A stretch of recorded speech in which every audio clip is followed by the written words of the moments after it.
નમસ્કાર, હું પ્રાંજલિ કુલકર્ણી ગાડગીળ એશિયાના સૌથી જૂના અખબાર મુંબઈ સમાચારના ડિજિટલ પ્લેટફોર્મ પર તમારું સ્વાગત છે। એક નજર અત્યારના મુખ્ય સમાચાર પર। આજ દેવશાયની આષાઢી એકાદશી નિમિત્તે મહારાષ્ટ્રના મુખ્યમંત્રીએ પરિવાર સાથે પંઢરપુરમાં શ્રી વિઠ્ઠલ રૂકમિણીજીના ભાવપૂર્વક દર્શન અને પૂજન કર્યું તો મુંબઈ મહારાષ્ટ્રમાં હજારો ભક્તો, શાળાના વિદ્યાર્થીઓ અને વારકરીઓએ વાલંદા પ્રતિ પંઢરપુર મંદિર ખાતે ભક્તિપૂર્વક પ્રાર્થના અર્પણ કરી। જમ્મુના ભગવતીનગર યાત્રી નિવાસ બેઝ કેમ્પમાંથી 7,208 યાત્રાળુઓનો 5મો જથ્થો અમરનાથ યાત્રા માટે રવાના।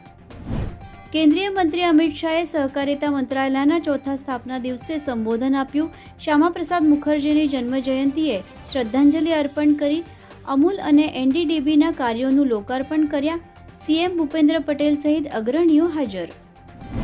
તાપી જિલ્લામાં અલગ અલગ નદીઓમાં પાણીની ભરપૂર આવક થતાં નદી નાળાઓ પર આવેલા 61 માર્ગ બંધ કરાયા। વાલોદ તાલુકાના બાજીપુરા ગામેથી પસાર થતી મીંઢોળા નદી 2 કાંઠે વહેતા કોજવેક પાણીમાં ગરકાવ, સ્થાનિકના જનજીવન પર અસર।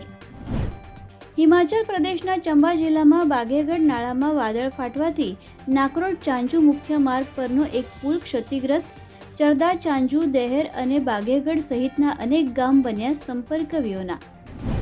તિબેટિયન ધર્મગુરુ દલાઈ લામાનો 90મો જન્મદિવસ। આ પ્રસંગ નિમિત્તે ધર્મશાલામાં ભવ્ય ઉજવણ। વડાપ્રધાન નરેન્દ્ર મોદીએ જન્મદિવસની આપી શુભેચ્છાઓ। ધોરાજીમાં ફિટ ઇન્ડિયા મૂવમેન્ટ અને ફાઇટ ઓબેસિટી અંતર્ગત સાયકલ રેલી યોજાઈ। કેન્દ્રીય મંત્રી મનસુખ માંડવીયાના નેતૃત્વમાં રેલી સરદાર ચોકથી શરૂ થઈ। રેલીમાં મોટી સંખ્યામાં નાગરિકો, વિદ્યાર્થીઓ અને મહિલાઓ ઉત્સાહપૂર્વક પેડલ મારવાની શરૂઆત કરી હતી। ગ્રુપ કેપ્ટન શુભાંશુ શુક્લાએ આંતરરાષ્ટ્રીય અવકાશ મથક પરથી પૃથ્વીના ફોટોગ્રાફ લઈ અદ્ભુત મનોહર દૃશ્ય માણી રહ્યા છે। તારાઓ વચ્ચે ભારતનું પ્રતિનિધિત્વ કરીને ભ્રમણ કક્ષાની અદ્ભુત યાત્રાનું એક અઠવાડિયું પૂર્ણ। તો આ હતા આજના મુખ્ય સમાચાર। વધુ સમાચારના અપડેટ્સ માટે જોતા રહો મુંબઈ સમાચારનું ડિજિટલ પ્લેટફોર્મ।